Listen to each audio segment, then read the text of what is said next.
તો મકર સંક્રાંતિ પહેલા પતંગની દોરી ઘાતક બની રહી છે।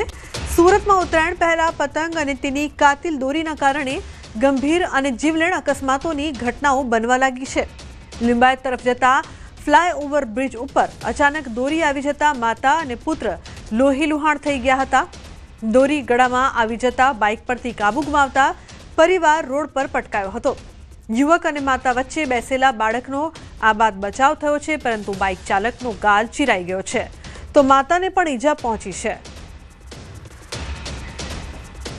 બીજી તરફ મહેસાણામાં ચાઇનીઝ દોરી સાથે એક શખ્સ ઝડપાયો છે। વડનગરના સુંઢિયા ગામમાં પોલીસે દરોડા પાડ્યા છે। પ્રતિબંધિત ચાઇનીઝ દોરીની 720 રીલ જપ્ત કરાઈ છે। તો ઓરડીમાંથી 1.44 લાખનો મુદ્દામાલ કબજે કરવામાં આવ્યો છે। ખેતર માલિકની પોલીસે ધરપકડ કરી છે। પોલીસની કાર્યવાહીથી વેપારીઓમાં ફફડાટ ફેલાયો છે।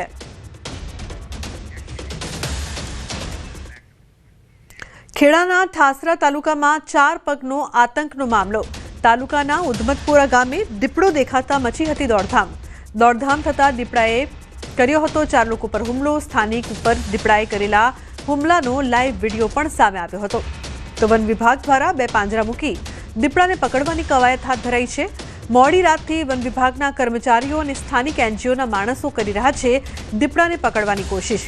દીપડાની ભાડ ન મળતા આજુબાજુના ગ્રામજનોનો જીવ તાળવે ચોંટ્યો છે। લોકો પર હુમલો કરનારો દીપડો ક્યારે પૂજાશે પાંજરે તેની લોકો રાહ જોઈ રહ્યા છે। વાતને 20 કલાક જેટલો સમય વીતી ગયો છે, છતાં હજુ સુધી દીપડાની ભાડ ન મળતા વન વિભાગ પણ મૂંઝવણમાં મુકાયું છે।